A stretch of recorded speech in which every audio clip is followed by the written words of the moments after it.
پھر حضرت ابراہیم کے رستے میں آیا، کہنے لگا اے ابراہیم حضرت جبریل تو آئے ہی نہیں، آپ کو تو حکم حضرت جبریل کے ذریعے آتا ہے، آپ خواب دیکھ کے بیٹا ذبح کریں گے؟ روڑے اٹھائے، کنکر اٹھائے، زور سے مارے، وہ دوسری جگہ آ گیا، پھر کنکر مارے، پھر تیسری جگہ آ گیا، پھر کنکر مارے۔ کیا دنیا میں یہ بھی انداز بھی ہے کہ روڑے مارے تو عبادت کا ثواب ملے؟ آپ میری بات کو سمجھنا یار، روڑے مارو، روڑے کون مارے؟ حاجی صاحب مارے، ایک دفعہ مارے، کہا نہیں 3 دفعہ مارو، 3 دن مارو، آؤ روڑے مارو۔ یا اللہ، روڑے مارنا بھی عبادت ہے؟ پتھر مارے، کنکر مارے، فرمایا مارو نا، تمہیں پتہ نہیں نا کہ وہ ذائقہ کتنا ہے جب میرے خلیل نے میری خاطر روڑے مارے تھے، میری خاطر روڑے مارنا بھی عبادت قرار دے دیا۔ صحابہ نے پوچھا یا رسول اللہ، یہ جو ہم کنکر مارتے ہیں جمرات کو، اس کا بھی ثواب ہے؟ فرمایا یہ تو تمہیں میزان عمل میں قیامت کے دن پتہ چلے گا نا اجر کتنا ہے، یہ تمہیں تب پتہ چلے گا۔ روڑے مارے حضرت ابراہیم خلیل نے، فلما اسلم وتلہ للجبین، دونوں تیار ہو گئے، باپ نے بیٹے کو پیشانی کے بال لٹایا۔ مفسرین کہتے ہیں خود کہا تھا جناب اسماعیل نے، ابا جی سیدھا لٹا کے ذبح نہ کرنا، ہو سکتا ہے چہرہ دیکھیں تو آپ سے چھری نہ چلائی جا سکے، آنکھوں پہ پٹی باندھ لو، مجھے الٹا کر کے لٹا لو اور میرے ہاتھ پیر باندھ لو۔ بیٹے وہ کیوں؟ کہا آپ والد ہی نہیں پیغمبر بھی ہے، پیغمبر بھی جد الانبیاء ابو الانبیاء ابراہیم خلیل، ایسا نہ ہو کہ میں موت آتے وقت تڑپوں تو کچھ خون اڑے، تو میں اللہ کے نبی کی بے ادبی نہیں کرنا چاہتا، مجھے ذرا باندھ لے۔ باپ نے بیٹے کو باندھا، چھری پکڑ لی اور گردن پہ چلائی، فلما اسلم وتلہ للجبین۔ آپ کبھی مزہ تو لے ان آیتوں کا۔ دونوں تیار ہو گئے، باپ نے بیٹے کو گردن کے بل لٹا لیا، وَنَادَيْنَاهُ أَن يَا إِبْرَاهِيمُ، رب فرماتے ہیں ہم نے آواز دی اے ابراہیم۔ آپ کبھی دیکھیں کوئی بندہ کام کر رہا ہو تو پیچھے سے کوئی دیکھنے والا آواز، او ٹھہرنا ٹھہرنا ٹھہرنا، ذرا مزہ لے، وَنَادَيْنَاهُ أَن يَا إِبْرَاهِيمُ، اللہ فرماتے ہیں ہم نے آواز دی اے ابراہیم، قد صدقت الرؤیا، آپ نے تو خواب سچ کر دکھایا ہے، اے ابراہیم آپ نے تو خواب سچ کر دکھایا، اِنَّ كَذَلِكَ نَجْزِي الْمُحْسِنِينَ، ہم اسی طرح نیکوں کو بدلہ دیتے ہیں، اِنَّ هَذَا لَهُوَ الْبَلَاءُ الْمُبِينُ، بے شک یہ بڑی آزمائش تھی، بے شک یہ کھلی آزمائش تھی۔ میں نے کہا تھا قرآن کی آیتوں کا بھی مزہ لیا کریں، یہ کھلی آزمائش تھی۔ جب آزمائش لینے والا کہتا ہے آزمائش کھلی تھی اور دینے والے نے سچ کر دکھائی، تو پھر حضرت ابراہیم کی شان دیکھیے نا کتنی بلند ہے۔ لینے والا کہتا ہے آزمائش کھلی تھی، وَفَدَيْنَاهُ بِذِبْحٍ عَظِيمٍ، اور ہم نے انہیں بچا لیا فدیے میں عظیم ذبیحہ دے کر۔ اللہ نے نا پھر دمبا بھیجا جنت سے۔ حضرت ابراہیم نے چھری چلا دی تھی، روکی کوئی نہیں، چھری چلا دی، اور جب پوری طرح ذبح ہو گیا تو آنکھیں کھولی تو آپ نے دیکھا کہ نیچے دمبا ذبح ہوا پڑا ہے اور جناب اسماعیل دور کھڑے مسکرا رہے ہیں۔ تو حضرت ابراہیم کی زبان سے نکلا اللہ اکبر، اللہ اکبر۔ آپ کی بات سن کے جناب اسماعیل بھی پکارے اللہ اکبر، اللہ اکبر۔ یہ لفظ سنے تو حضرت جبریل بولے، کہنے لگے لا الہ الا اللہ واللہ اکبر۔ جب انہوں نے یہ کہا تو حضرت سیدنا ابراہیم پھر بولے، کہنے لگے اللہ اکبر وللہ الحمد۔ اللہ کو یہ لفظ بھی بڑے پیارے آئے، فرمایا پڑھو نا 9 ذی الحج کی فجر سے لے کر 13 تک پڑھو نا ذرا سارے، اللہ اکبر اللہ اکبر، لا الہ الا اللہ واللہ اکبر، اللہ اکبر وللہ الحمد۔ فرمایا یہ پڑھتے رہو۔ انہوں نے پڑھے تھے مل کے تو مجھے بڑے پیارے لگے۔ فرمایا ہم نے انہیں بچا لیا ایک فدیہ، عظیم فدیہ دے کے، وَتَرَكْنَا عَلَيْهِ فِي الْآخِرِينَ، اور ہم نے ان کے ذکر کو چھوڑا ہے آنے والوں کے لیے۔ کیا لفظ ہے قرآن کے، قربان ہونے کو دل کرتا ہے۔ یہ بات بیان کر کے پتہ کیا فرمایا؟ رب نے فرمایا، رب نے فرمایا، خدا خود میر مجلس بود، رب کریم نے فرمایا، کیا فرمایا؟ فرمایا سلام علی ابراہیم، قربان جان، سلام علی ابراہیم۔ کیا بات کہاں ختم ہو رہی ہے، کہاں پہنچ رہی ہے؟ کیا انداز؟ سلام علی ابراہیم، سلام علی ابراہیم، فرمایا سلام ہو ابراہیم پر، سلام ہو ابراہیم پر، سلام ہو۔ حضور فرمانے لگے غلاموں یاد رکھنا قربانی حضرت ابراہیم کا طریقہ ہے۔ حضرت ابراہیم خلیل اللہ علیہ السلام کو اللہ تبارک و تعالیٰ نے بڑی عظمتوں، رفعتوں، بلندیوں اور شانوں کے ساتھ مالا مال فرمایا، چونکہ ان کا اتنا زیادہ ذکر ہے قرآن پاک کے اندر، احادیث صحیحہ کے اندر، حضور کے مقدس فرامین کے اندر، تو تو حضرت ابراہیم علیہ السلام کی سیرت مبارکہ ہمیں سیکھنی چاہیے. ایک تو قرآن مجید جو ہمیں ان کے تذکرے سناتا ہے، بتاتا ہے، اس پر ہمیں توجہ دینی چاہیے. اور ایک یہ کہ دیکھنا چاہیے کس چیز کے اوپر زیادہ ان کا مزاج تھا. تو حضرت ابراہیم علیہ السلام کی زندگی میں ایک بات بڑی خاص ہے، وہ یہ ہے کہ ان کا توکل بڑا مضبوط تھا، بھروسہ بڑا مضبوط تھا. ہمارے ہاں ٹوٹتے بکھرتے لوگوں کے خیالات، اور جس چیز سے سب سے زیادہ لوگ پیچھے ہٹتے جا رہے ہیں معاذ اللہ تعالیٰ، وہ یقین کی کمزوری ہے، عدم اعتماد. یعنی آپ نے سوٹ پہن لیا ہے، آپ نے اپنی مرضی کا رنگ پسند کیا ہے، آپ نے اپنی مرضی کے درزی سے سلوایا ہے، آپ نے اپنے طریقے سے اسے استعمال کیا ہے، لیکن پھر بھی آپ چاہتے ہیں کہ ہر بندہ کہے بڑا اچھا لگ رہا ہے. جب تک 100 بندہ نہ کہے طبیعت مطمئن ہی نہیں. سارے نہ جب تک کہے کسی ایک نے کوئی بات کر دی تو جناب ہو سیانا بیانا نوجوان پڑھا لکھا وہ کہتا ہے پتہ کرو میں ٹھیک نہیں لگ رہا. پھر آپ چھوڑ دیں، اتنے کمزور ہو جائیں گے آپ. یہی حال اللہ ماشاءاللہ خواتین کا ہے. اس طرح تو انسان دن بدن کمزور ہوتا ہے.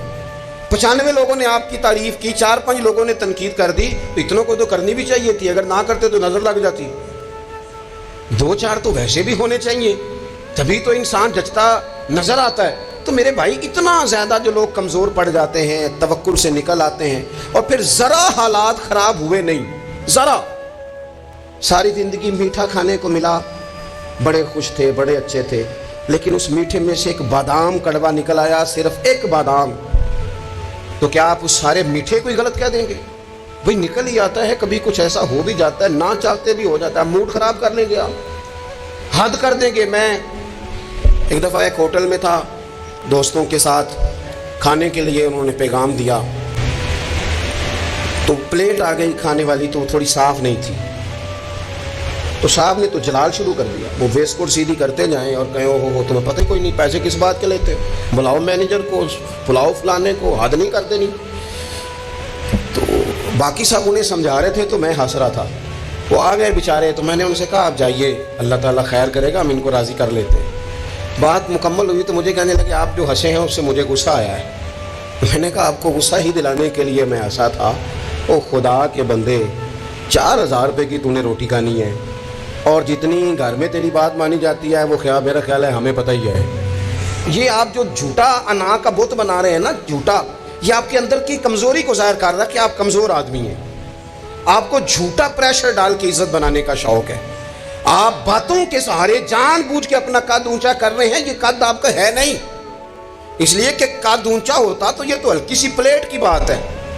اور آپ نے ایک آدمی کو جس طرح سے رسوا کر دیا، ابھی وہ جائے گا، اس کی کلاس لگ جائے گی، ہو سکتا ہے اس کی تنخواہ کٹ جائے، ممکن ہے بیچارے کو چھٹی ہو جائے. اگر آپ کا قد اونچا ہوتا تو پھر رنگ اور ہوتا، پھر آپ اسے کہتے کہ رب میری بڑی معاف کرتا ہے، میں بھی کئی لوگوں کی معاف کر دوں گا. لیکن یہ تو جھوٹی انا کے لوگوں نے، ہمارے اندر وہ جو یقین کی کمزوری ہے. ہمارا خیال دیکھو عزت اللہ دیتا ہے، وہ کہانیاں بنا کے لینی ہے، لوگوں کے سامنے اپنا جعلی روپ پیدا کر کے لینی ہے. کبھی بھی یہ کام نہ کریں، یہ انسان کو کمزور کرتا ہے. آپ کے جانے کے بعد پھر جو آپ پر تبصرے ہوتے ہیں وہ سننے قابل ہوتے ہیں کہ دیکھو یہ اس بندے کی حیثیت ہے، کیا کرنا چاہ رہا ہے یہ. حضرت ابراہیم کی زندگی میں مضبوط توکل، اور یہ ضروری نہیں کہ آپ کے پیچھے ہزاروں لوگ ہی ہوں، سینکڑوں لوگ ہی ہوں تو تبھی کام بنتا ہے. ہر کام کو جمہوریت کے رنگ میں نہ تولے.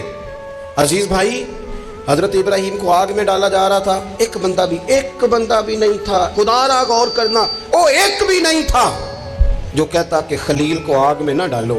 لیکن جب منجنیق تیار ہو گئی، حضرت ابراہیم کو رکھ لیا.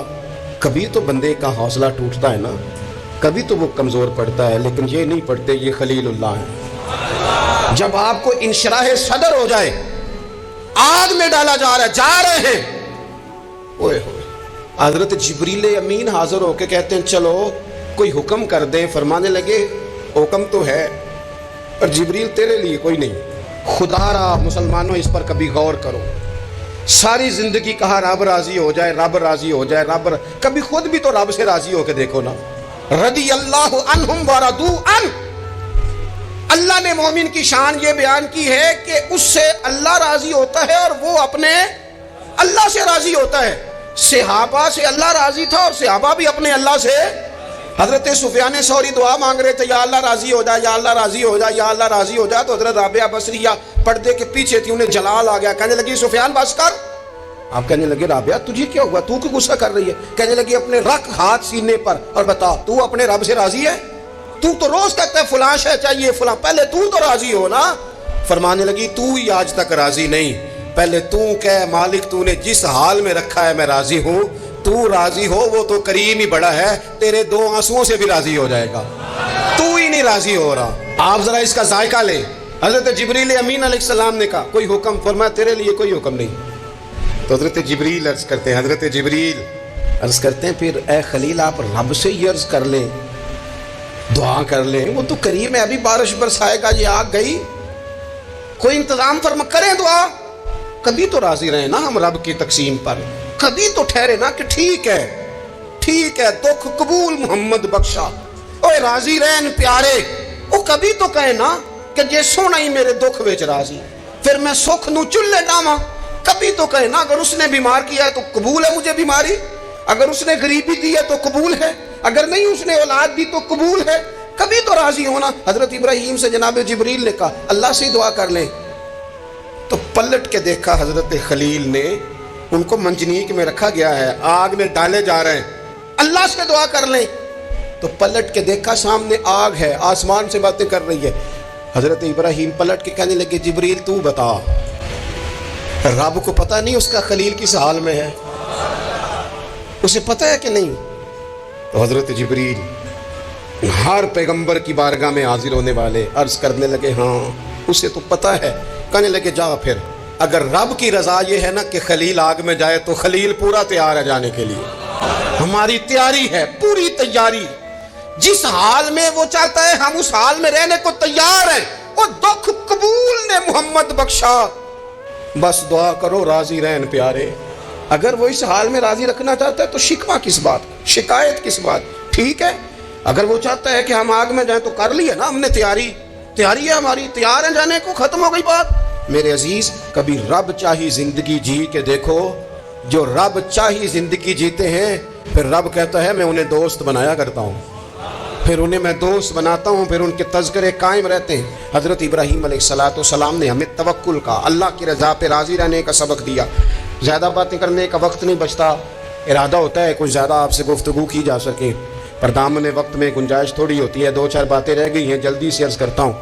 نبی پاک صلی اللہ تعالیٰ علیہ وسلم نے فرمایا, اور امام ابو نعیم نے اس کو لکھا ہے کہ اللہ تعالیٰ نے حضرت ابراہیم کو وحی فرمائی تھی کہ میرے خلیل آپ نے حسن اخلاق کا مظاہرہ کرنا ہے چاہے آپ کے سامنے کوئی بھی ہو. اور فرمایا رب کریم نے کہ اگر لوگ حسن اخلاق کا مظاہرہ کریں گے تو اے خلیل میں انہیں ابرار کے زمرے میں, نیکوں کے زمرے میں داخل کر لوں گا. اور فرمایا بے شک حسن اخلاق والوں کے بارے میں نے یہ حکم جاری کر دیا ہے کہ جو لوگ دنیا میں اچھے اخلاق کا مظاہرہ کریں گے اے میرے خلیل قیامت کے دن میں انہیں اپنے عرش کا سایہ عطا کروں گا. حضور فرماتے ہیں رب نے حکم دیا حضرت ابراہیم کا کہ سامنے کوئی بھی ہو آپ کا اخلاقی رویہ کبھی بھی کمزور نہیں ہونا چاہیے. ہم نہ بندہ دیکھ کے اخلاق کا مظاہرہ کرتے ہیں. میں کسی آفیسر کے پاس چلا جاتا ہوں, ایک دیندار آدمی سمجھ کے اس نے میری عزت کی, اچھی بات ہے. کسی کو ضعیف سمجھ کے اس نے عزت کر لی, اچھی بات ہے. اس کے گھر کا کوئی بڑا آ گیا اس نے عزت کی, اچھی بات ہے.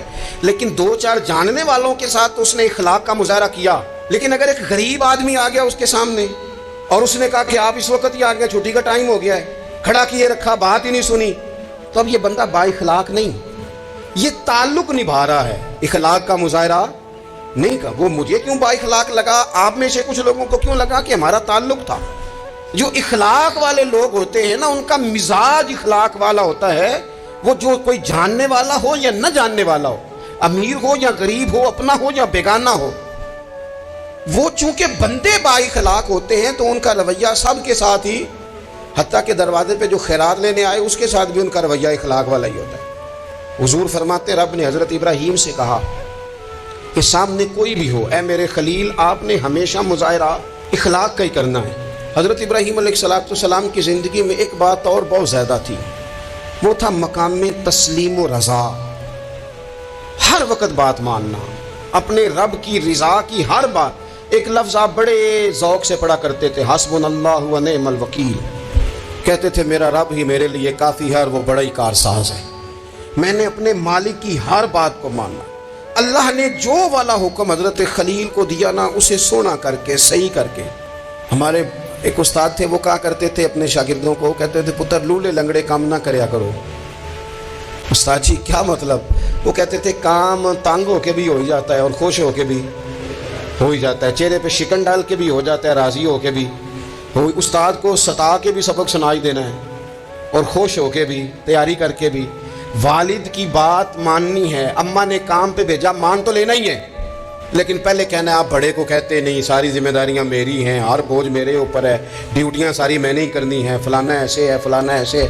میں نے خانقاہوں آستانوں پہ شاگردوں میں دیکھا ہے لوگ شرطیں رکھ کے فرما برداری کرتے ہیں، شرطیں رکھ کے کہتے ہیں پہلے میری مرضی کے مطابق نظام ہو تو پھر میں آستانے کا، استاد خانے کا فرما بردار ہوں، کیونکہ میری مرضی کا نہیں لہٰذا میں فرما بردار. یہ لولا لنگڑا نظام ہے. جو نظام ہوتا ہے تسلیم و رضا کا، اس میں بندہ بس کام جو کرتا ہے تو ہنس ہنس کے کر لیتا ہے.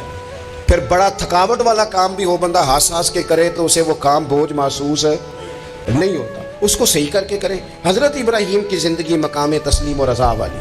تیسری بات، حضرت ابراہیم علیہ السلام کی زندگی میں جو بہت زیادہ ہے نا، وہ پتہ کیا ہے؟ حضرت ابراہیم مہمان نواز بڑے تھے، سخی بڑے تھے.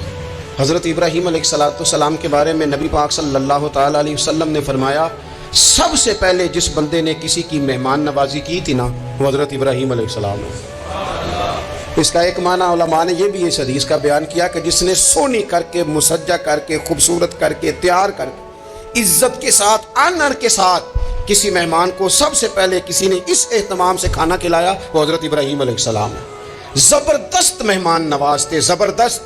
اپنے گھر کے 4 دروازے بنائے ہوئے تھے، 4، اور فرماتے تھے میری خواہش ہے کہ چاروں طرف سے مہمان آئیں، روٹیاں پکتی رہیں، دنیا کھاتی رہے، دنیا آوے کھا کھا جاوے، راضی ہوئے بلا، آئیں لوگ کھائیں، یہ میری خواہش ہے. روٹی کھلاؤ، روٹی کھلاؤ، روٹی کھلاؤ، لنگر کھلاؤ. حضور صلی اللہ علیہ وسلم سے پوچھا گیا یا رسول اللہ بہترین مسلمان کون ہے؟ تو حضور نے فرمایا جو سلام لینے میں پہل کرے اور کھانا زیادہ کھلائے. کھانا کھلائے، جو جس کا مزاج ہو کھانا کھلانے کا، طبیعت ہو کھانا کھلانے. حضرت ابراہیم علیہ السلام اتنی مہمان نوازی کرتے کہ نبی پاک صلی اللہ علیہ وسلم نے فرمایا یہ ترغیب و ترہیب میں موجود ہے. حضور علیہ السلام نے فرمایا کہ اللہ تعالیٰ نے حضرت ابراہیم علیہ السلام سے ایک دفعہ فرمایا ابراہیم یہ جو آپ کو اپنا خلیل بنایا ہے نا، یہ اس لیے بنایا ہے کہ آپ کے دل مخلوق کے حق میں بڑے نرم ہیں، آپ مہمان نوازی بڑی کرتے ہیں، اور کبھی کبھی مشکل حالات ہوتے ہیں نا، ٹف حالات، ان میں بھی مہمان نوازی کرتے، ان میں بھی پانی پلاتے، کھانا کھلاتے، لوگوں کو اس دور کی ضروریات کے مطابق لوگوں کو دیکھتے. ہمارے نا پورا باب ہے حدیث پاک میں، بخاری مسلم میں، کہ بندہ ہمیشہ دل کا غنی ہوتا ہے. دلوں میں کبھی گنجائش بن جائے نا، دلوں میں، تو جیبوں میں بھی اللہ بنا ہی دیتا ہے. اپنے دلوں میں گنجائش بنائیں لوگوں کے لیے، اپنی طبیعتوں میں گنجائش. ہماری طبیعتوں میں گنجائش نہیں ہوتی. اللہ تعالیٰ بعض بندوں کو نواز دیتا ہے، انہیں چاہیے کہ وہ گنجائش رکھے، کشادہ کریں اپنے دل کو، سینے کو. حضرت ابراہیم علیہ السلام نے نا ایک دفعہ قحط ہو گیا تھا، تو مہمان تو اب آئے بیٹھے تھے، بلکہ ان دنوں میں مہمان زیادہ بڑھ جاتے ہیں، کئی دفعہ زیادہ لوگ آ جاتے ہیں. اب وہ قحط کا زمانہ تھا، بہت ساری جگہوں پہ فصل ہی نہیں تھی، اناج ہی نہیں تھا، تو مہمان زیادہ ہو گئے. اب حضرت سارہ جناب ہاجرہ گھر میں موجود ہیں اور لوگوں کی لائنیں لگی ہوئی ہیں. حضرت ابراہیم علیہ السلام کا مصر میں ایک دوست تھا، حضرت حکیم الامت نے اس کو لکھا ہے. آپ نے نا اس کو کچھ سامان بھیجا، بوریاں بھیجی. فرمایا یار تیرے پاس گندم ہے تو ذرا گندم کی بھر دے بوریاں، مہمان بڑے آ گئے ہیں، روٹی کھلانی ہے لوگوں کو. حضرت ابراہیم نے وہ چند بوریاں اپنے اس مصری دوست کی طرف بھیجی کہ گندم کی بھر دو، مہمان زیادہ آ گئے ہیں تو یہاں تو قحط ہے. اب وہاں جب گئے لینے کے لیے خدام اونٹ لے کے، بوریاں لے کے، تو اس نے کہا جی غلہ تو یہاں بھی ختم ہو گیا ہے، اب یہ خالی بوریاں لے کے واپس آ رہے ہیں. اب ان جانے والے خدام کو بھی پتہ تھا، جو قریب رہنے والے ہوتے ہیں وہ خانقاہوں کے، آستانوں کے، مدارس کے، مراکز کے مزاج سے بھی آگاہ ہو جاتے ہیں. ان کو پتہ تھا کہ اب مہمان تو بیٹھے ہیں بیسیوں، درجنوں، سینکڑوں، تو سب کو پتہ ہے کہ بھئی گندم آ رہی ہے، مصر سے آنا ہے تو کھانا ملنا ہے. اب بوریاں جب خالی آئیں گی تو بڑا مسئلہ بن جائے گا، ان کے تو دل کمزور پڑ جائیں گے. انہوں نے کہا کہ تسلی دیتے ہیں، ان کو تسلی دیتے ہیں. رستے میں نا کچھ ریت بوریوں میں بھر لی تاکہ فوری طور پہ دیکھنے والے پریشان نہ ہوں. ریت بھر کے لے جاتے ہیں اور پھر جا کے آرام سے رکھ دیں گے. پھر حضرت ابراہیم سے گزارش کریں گے غلہ نہیں ملا, وہ ایک خوبصورت سا آواز کریں گے, لوگوں کو دلوں کو تسلی ہو جائے گی, اور پھر اگلا بندوبست کر لیں. اب وہ بوریاں ساری کی ساری ریت سے بھری رکھی. حضرت مفتی احمد یار خان صاحب رحمۃ اللہ علیہ نے لکھا ہے کہ وہ بوریاں لا کے جب لوگوں نے آتے دیکھی بوریاں, تو طبیعت لوگوں کی کئی دنوں کا کھانا نہیں کھایا تھا حشاش بشاش ہو گئی. بچے بوڑھے بیمار سبھی کے دل تسلی میں آ گئے کہ آج کھانا ملے گا. بوریاں ایک کونے میں رکھ دیں. حضرت ابراہیم آرام فرما تھے کہیں یا کسی ذکر و فکر کی مصروفیت میں مشغول تھے, ظاہراً انہیں بتایا نہ گیا. اب وہ جہاں گندم رکھی جاتی تھی وہاں جا کے وہ ریت کی بوریاں رکھ دیں. وہ خدام وہاں سے ہٹ گئے چونکہ وہ گھر کا حصہ تھا. اب جناب ہاجرہ حضرت سارا اٹھیں, ریت والی بوریاں جب کھولیں تو بہترین گندم نکلی اندر سے. اللہ تعالیٰ جب رزق دیتا ہے تو پھر بغیر, اور واللہ خیر الرازقین, بہترین رزق دینے والا اللہ ہے, سب سے بہتر رزق دینے والا. وہ کھولا ان کو, بہترین گندم نکلی. انہوں نے فوراً کنیزیں جو تھیں ان کو بلایا, گندم پیس لی گئی. اسی وقت کھانا پکنے لگا. حضرت ابراہیم تشریف لائے, کھانا چل رہا ہے, لوگ لنگر کھا رہے ہیں. اب وہ خدام بھی پریشان تھے کہ بھئی ہم تو لائے تھے ریت, یہ گندم کیسے آ گئی. حضرت سارا اور جناب ہاجرہ قریب آئیں تو خواتین بعض اوقات گھر والوں کو گائیڈ کرتی ہیں کہ یہ والی سبزی بڑی اچھی تھی, یہ والے چاول بڑے اچھے ہیں, یہ جو گندم آپ لائیں یہ بڑی اچھی ہے. تو وہ تھوڑی سی گندم ہاتھ میں پکڑی جناب ہاجرہ نے, جناب سارا نے, حضرت ابراہیم کے سامنے کر کے کہا یہ جو آپ کا مصری یار ہے نا, یہ جو مصری یار نے گندم بھیجی ہے نا, مصری یار نے, کیا بات ہے, خوشبو بھی اعلیٰ ہے, پکانے میں بھی اچھی ہے, 2 لقمے روٹی کے چکے ہیں, ذائقہ بھی کمال ہے, یہ جو آپ کا مصری یار ہے. حضرت ابراہیم کہنے لگے چپ کر جا, یہ مصری یار نے نہیں بھیجی, یہ میرے عرشی یار نے بھیجی ہے. واتخذ اللہ ابراہیم خلیلا, وہ جس نے کہا ہے نا ہم نے ابراہیم کو گہرا دوست بنا لیا ہے, یہ اس نے بھیجی ہیں. اس کو پتا تھا کہ جناب خلیل نے کوئی ذات کے لیے نہیں منگائی, اسی کی مخلوق کے لیے منگائی ہے, تو یہ عرشی یار نے بھیجی ہیں, عرشی یار نے. اور فرمایا جب عرشی یار بھیجے تو پھر کسی قسم کی کوئی کمزوری باقی رہتی نہیں ہے. اپنی زندگی حضرت ابراہیم نے ساری مقام تسلیم و رضا میں گزاری. میری آپ حضرات سے گزارش ہے, میں کئی جمعوں سے کہہ رہا ہوں, اس لیے کہہ رہا ہوں کہ میرے پاس لوگ آتے ہیں دعاؤں کے لیے, کہہ دیتے ہیں اچھا آدمی جان کے, لوگ بڑے پریشان ہیں, غریبی, کمزوری, مہنگائی, اس کے علاوہ بھی کچھ آزمائش رہتی ہے لوگوں پر. ہر آدمی ہی محنت کرتا ہے لیکن ضروری نہیں سب کی محنت برابر بھی ہو. اللہ تعالیٰ نے بعض لوگوں کو بعض کا ذریعہ بنایا ہوتا ہے. دلوں کو کبھی تنگ نہ کریں, طبیعتوں میں کبھی تنگی پیدا نہ کریں. اور سب سے ضروری بات جو اس ساری گفتگو کے بعد آپ سے عرض کرنی ہے, دنیا داروں سے امیدیں نہ لگائیں. غریبوں سے, کمزوروں سے عرض کروں گا کہ امیدیں, ذریعہ دنیا دار بنیں گے لیکن وہ بھی جب رب چاہے گا. اپنی امیدیں اپنے رب کریم سے وابستہ کریں, اس لیے کہ رب جب بندوبست کرتا ہے تو پھر بغیر حساب کتاب ہی کرتا ہے. وہ سب سے بہترین اہتمام کرتا ہے. اپنی ساری آرزوؤں کا, ساری امیدوں کا, ساری خواہشات کا مسکن اپنے مالک کی ذات گرامی کو بنائیں. اللہ تبارک و تعالیٰ جب اپنے بندوں کو نوازے گا تو بڑے کرم سے, بڑے فضل سے, بڑی عطا سے نوازے گا. اللہ کریم ہمارے لیے عمل کا رستہ آسان کرے.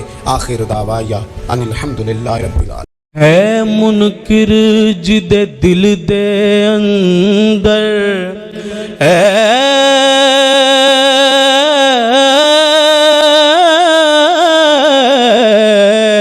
ہے منکر جد دل دے اندر, نہیں عشق صدیق ولی دا, ہے منکر جد دل دے اندر, نہیں عشق صدیق ولی دا. او بھی پیار ایمان تو خالی, جڑا دشمن عمر جریدا, جنت کدے نہ جاسی جسنو نہیں پیار عثمان غنی دا.